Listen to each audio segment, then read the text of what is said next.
Hi, everyone. My name is Tricia Goulette, and I am a vocational rehabilitation specialist with March of Dimes Canada. And I'm really pleased to be here today. Thank you so much for the invitation. Our presentation today is about returning to work after a stroke. I've got a number of slides, and I know that there's time at the end, of course, to ask questions. But if you have questions as we go through, please let me know, or if you can't hear, please don't hesitate to interrupt me. So our agenda today, we're going to go through a few things, talking about while you're off work after a stroke, planning your return to work, your rights at work, volunteering and retraining, and some resources that may be available to you in your area.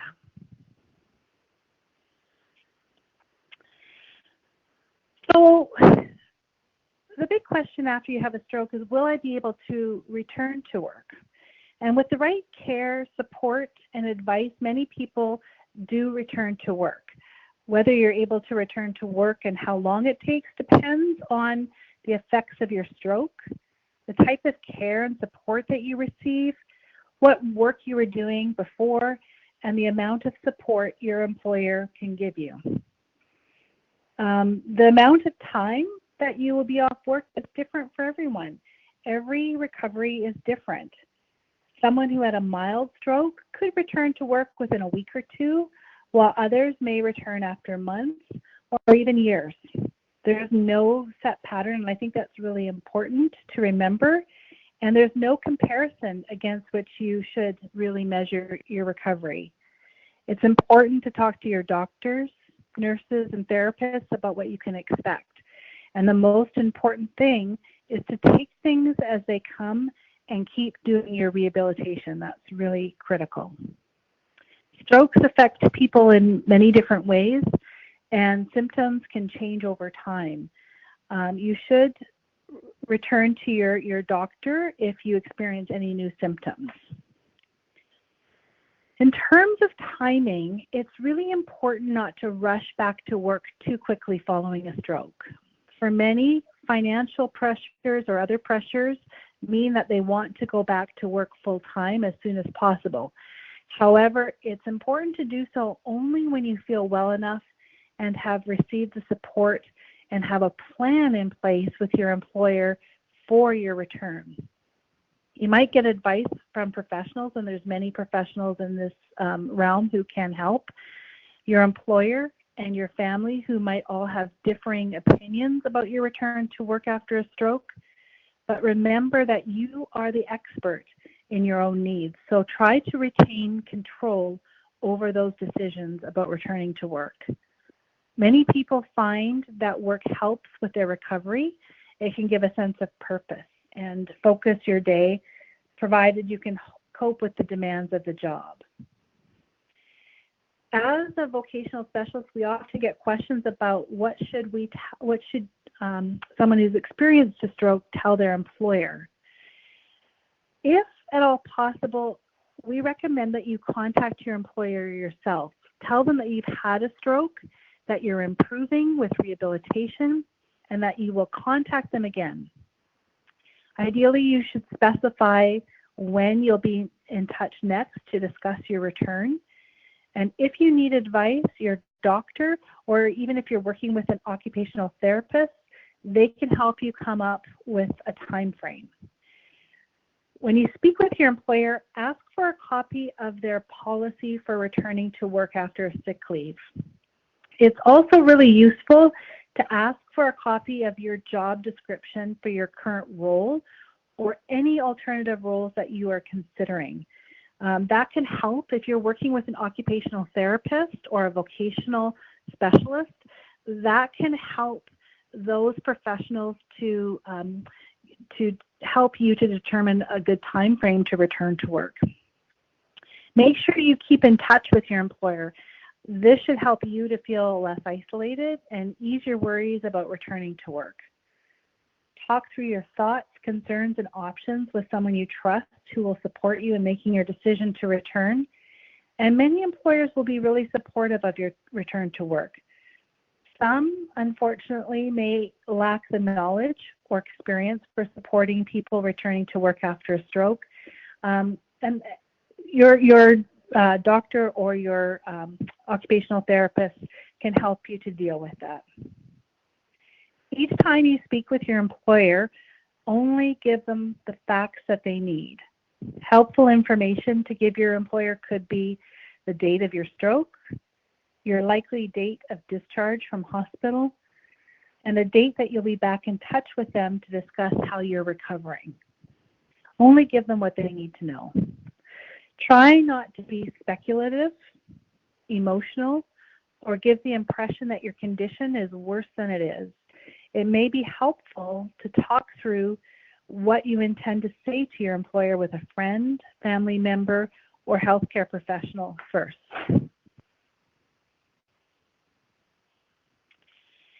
The effects of stroke can include many different things, such as cognitive problems, personality changes, physical problems like difficulty moving arms or legs, emotional changes, such as sometimes feeling more anxious than you did before or even more emotional, aphasia, which is difficulty speaking or understanding language, and fatigue. And often it's fatigue, extreme tiredness, which doesn't get better with rest, and that has a huge effect on return to work.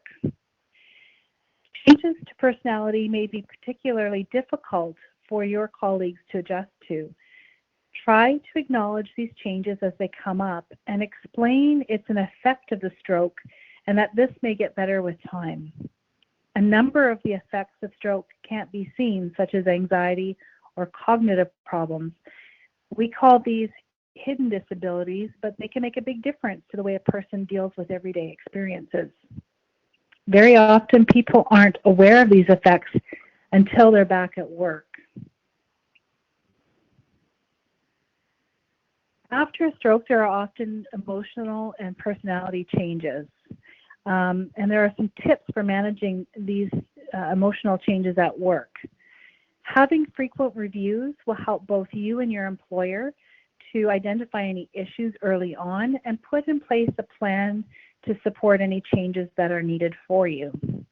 You can ask if your organization can offer any counseling. Sometimes there are what's called an employee assistance plan, and that may be available for you. And ask your doctor about emotional support and counseling, or find out if there are services that you can refer yourself to. A stroke is sudden and shocking and affects every part of your life. It's a lot to deal with, and everyone deals with it differently. Sometimes when things seem difficult, anxiety and frustration can make people feel that they're unable to cope or can stop people from returning to work. It's important that you think about what your expectations, skills, and stamina match up to the work that you want to do. So when thinking about planning your return to work, sometimes you are returning perhaps to a job you were doing before and you're attached to an employer. And sometimes people are not attached to an employer and they're thinking about returning to a work and something maybe they would like to do. It's really important to think about what do you need to do and create a return to work plan. One of the things that we recommend is look at going back to work as a part of your recovery rather than the end of your recovery.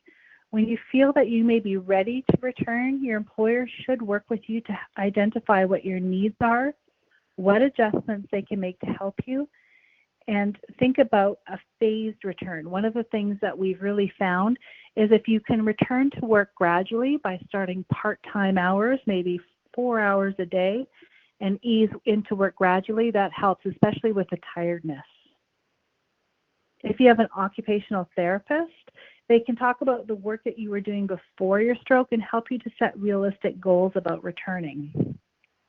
They can advise you on aids or equipment that you might need, and you may be able to get access to a specialist, vocational rehabilitation team. And I've got some information at the end of this presentation that I know there'll be handouts for you as well with information on how to touch base with some of those specialists.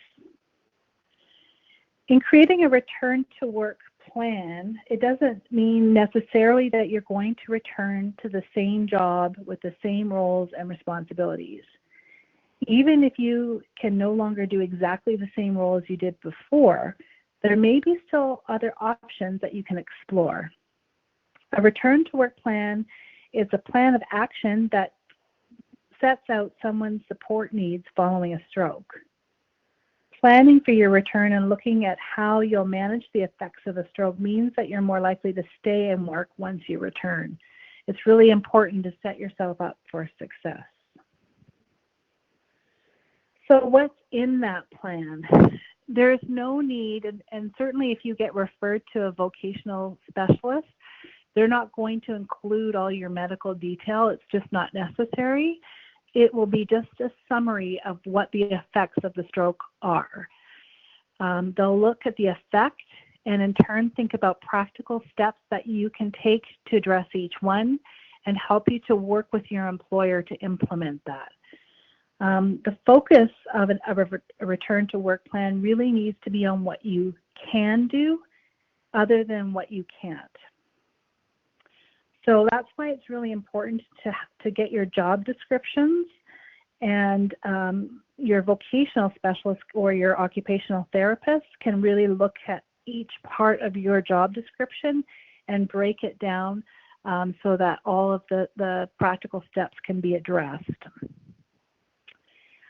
You'll talk about the tasks that you can do to start with and what you feel you could work up to later. Try to think about practical solutions to things that might be difficult for you.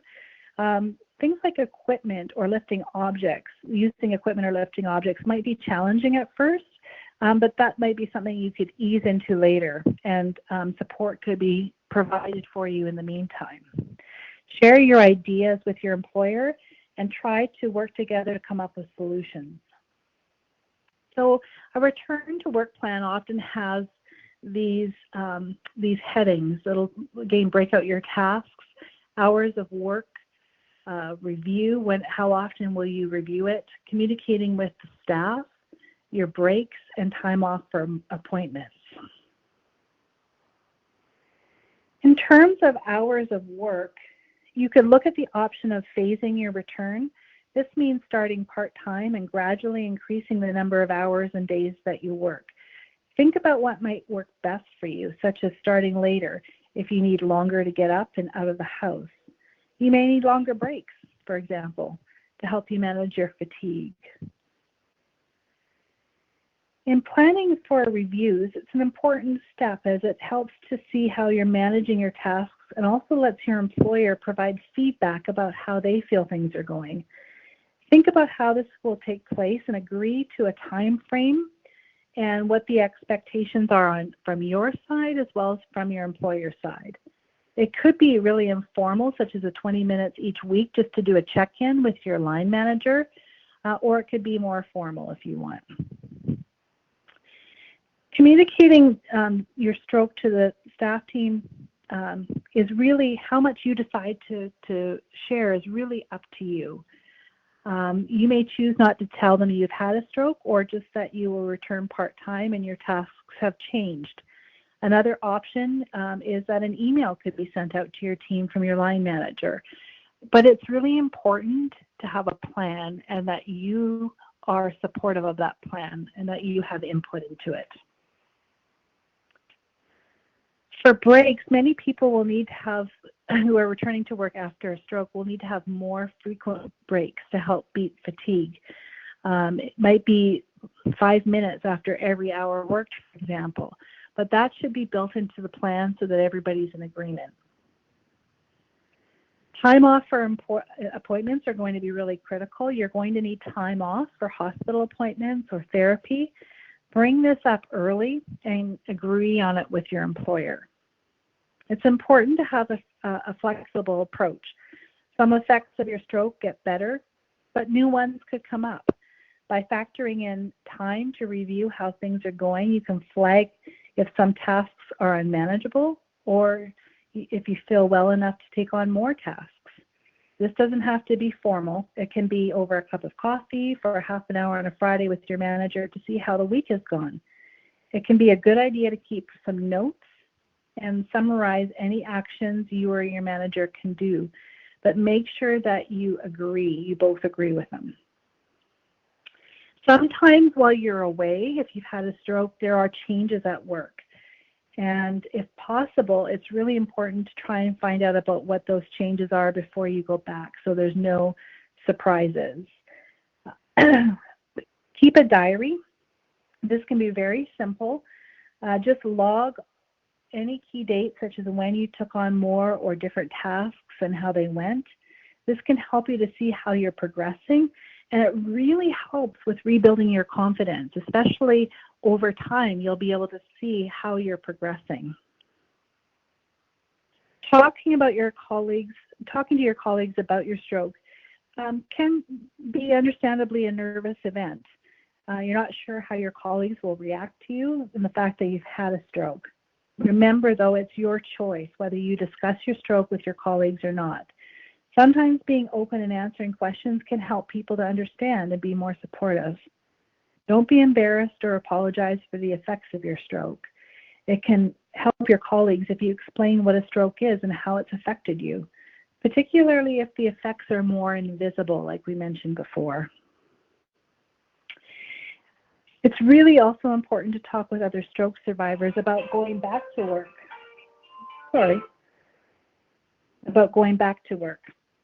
Hearing how others overcame barriers to return to work and sharing your experiences with others of a similar age can help you deal with feelings of isolation.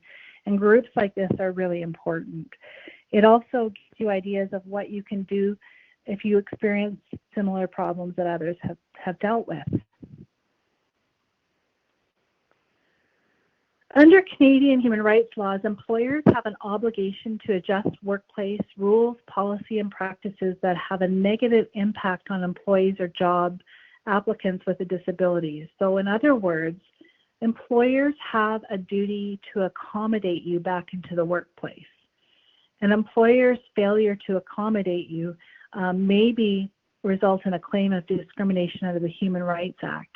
Not always, but if there's a way to incorporate you back into the workfold, they have a duty to do that, as long as it's reasonable, even if it's a hardship.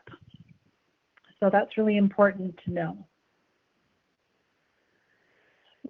Your employer can provide reasonable accommodations, and some of those things I think it's important to know. It could be giving you more time to complete tasks, getting help from a support worker, being able to start work later in the day to avoid a rush hour, finishing work earlier, changing tasks to suit what you can do, changing targets or getting support from other colleagues to meet targets, speaking to the staff team on a stroke survivor's behalf to let them know about the stroke, maybe working 4 out of 5 days per week instead of a full 5-day work week, getting support with travel to and from work, being allowed to take time off to attend hospital appointments, regular meetings with your manager to see how it's going, and working in a quieter office. And there's lots more accommodations and even help with getting work aids or different equipment.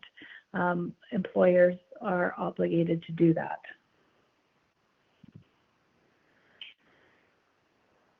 For many stroke survivors, being back in work after a long time off sick can be challenging, no matter how well prepared they feel before going back.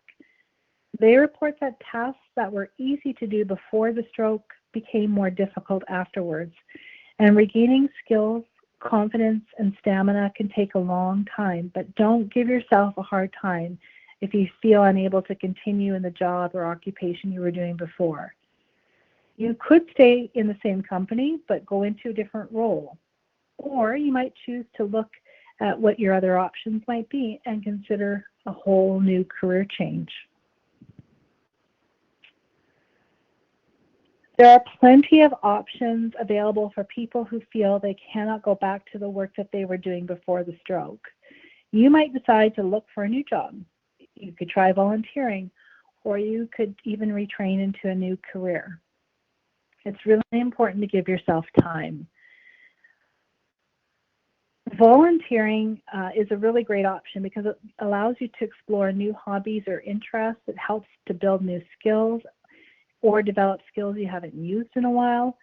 It allows you to meet new people, to help deal with feelings of depression and isolation that many people feel after a stroke. But there are options out there, and there are resources. So don't think that just because you can't go back to your old job that there aren't options for you. And I'm going to show you some of the resources that are available at the end. In terms of volunteering, if you're thinking about making a complete career change, like I mentioned, volunteering is a really great option. Think about your skills and interests. What appeals to you? Are you a gardener? Do you like working with the public? Think about something that you enjoy doing that interests you. It's a great way to get out. It's a great way to meet new people. It's a great way to ease back into a work life without going full time. And also to manage your energy levels and travel time. Oftentimes, organizations have training programs too, and so getting into an organization as a volunteer is a great way to learn new skills. You'll often be rewarded by other resources if you go and try that. Vocational rehabilitation is available through organizations like GF Strong and through March of Dimes Canada and other organizations. And I thought I'd just go through the process if you were to go work with a vocational rehabilitation specialist. There's kind of a 3-phase process that we go through. In the first phase, we do an assessment. And our goal in working with our clients is to assess what your functional and cognitive capacity is, to look at what you are able to do and what you can do on the job, to look at your transferable skills based on your work and life experience, to look at your existing skill set, your abilities, and also I think it's really important to look at your interests. What are you interested in and what are your aptitudes? So we spend time and we gather all that information and work with you to assess that. Once we've gathered all that information, we sit down with you and create a plan, much like the one that we already discussed. Will you be returning to your old job? Are you interested in looking for a new career? All that's going to be discussed. And together with your vocational specialist, you'll create a personalized plan that identifies all of the steps that you'll take to find and secure work in your chosen field. You may choose to do some upgrading, go back to school. They can help you prepare for and find a job, such as helping you with interview skills. They can help you with job search help. And actually, they can actually help with job placement often too. Once you've got a plan, your vocational rehabilitation specialist should help you to implement that plan and check in with you regularly.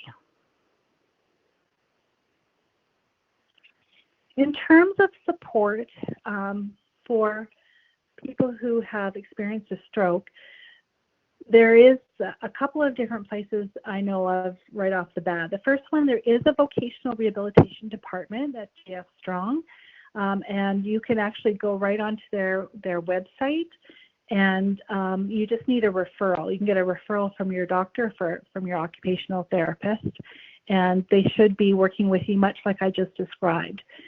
Doing an assessment and creating a plan, and then helping you with that plan. There are also Work BC centers, and you can find them. They're all over British Columbia, and you'll find them at workbc.ca. And they can help you with much of the same things that I've already described. They can help you with discovering job options, pursuing post-secondary education, getting funding or assistive technology, They'll help you with doing assessments like I described before. If you're wanting to assess what your skills are, they'll help with that. They can actually help place you into a job. And some people choose to start their own business, and they can help with that as well. There are other resources that I've put in, and you'll also receive in your handout. If you're interested in doing an online self-assessment, if you're thinking about returning to work, the Stroke Network of Southern Ontario that actually has an online self-assessment, and I've provided the link there for you. You may want to go on and you can do it right online, and it will help you think about where you're at in terms of returning to work. The Heart and Stroke Foundation also has a return to work readiness checklist. It's very much like a self-assessment, and I've also provided that link that can help you figure out, are you ready to start thinking about returning to work and where you're at in that process.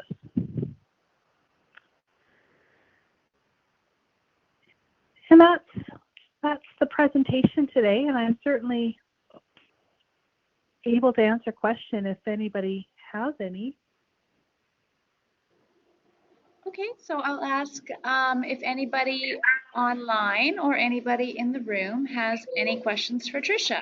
So Tricia, the question is about how to get equipment, adaptive equipment, to assist somebody in returning to work. And in the room, we had heard about the Neil Squire Foundation. Yes, the Neil Squire, they're the experts for sure in providing and in helping with setting up adaptive equipment. So if that's something that you are looking at or thinking about needing, definitely contact the Neil Squire Foundation. They can work directly with employers as well. They can do assessments. We would do what's called an ergonomic assessment to figure out what might be required. And they have access in British Columbia. They provide all of the. They actually have a contract with the government to provide adaptive equipment. So that's an excellent resource. And Tricia, follow up, if the person is self-employed or wanting to go back to school, can Neil Squire also help with that if there isn't an employer involved?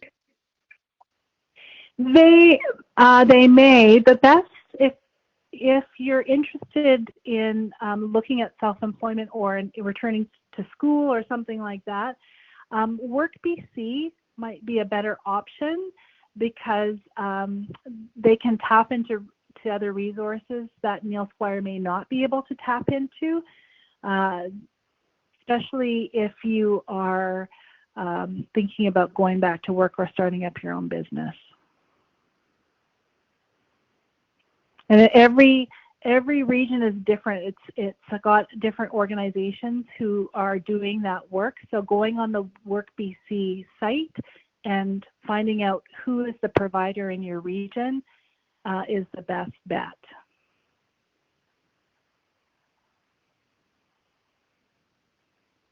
So Tricia, there's another question which I'll try and summarize.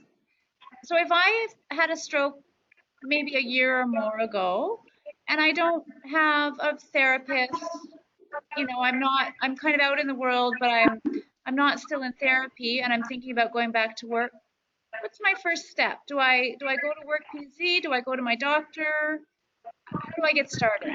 That's a really good question, and I would definitely, if you're working with a doctor, I would check in with your doctor to make sure that there's no concerns about returning to work. But then my next step, I would recommend going to a Work BC site. They do have vocational specialists who work with people who have had strokes, who have had all kinds of disabilities, and their role is to help with that return to work, and they can help create that plan that best suits you. So you'll have input into how fast that will occur. And if you're interested in sort of being placed into employment, they can help with that as well, and being that mediation between you and the employer if you need more support.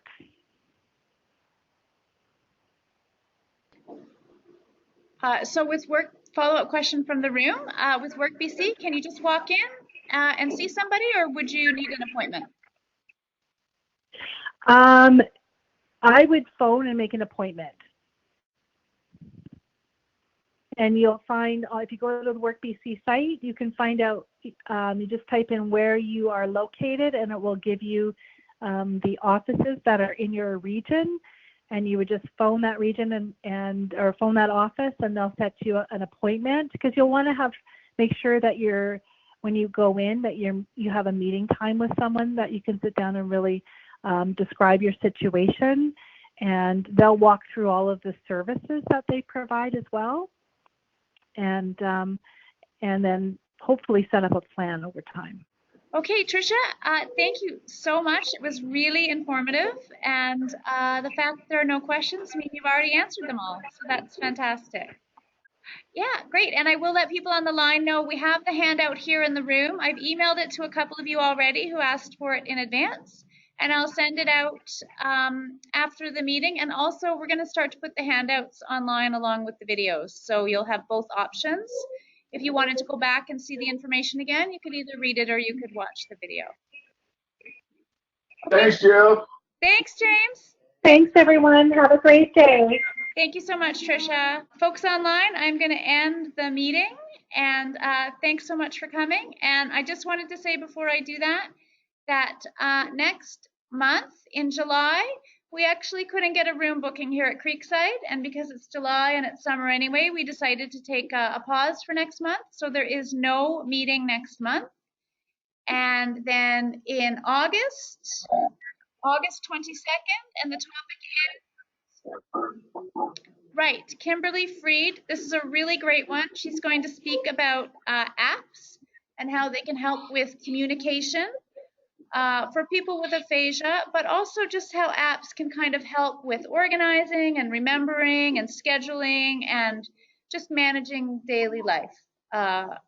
So that's a really great presentation, which I would urge you all to come to. So we won't see you in July, but hopefully we'll see some of you in August.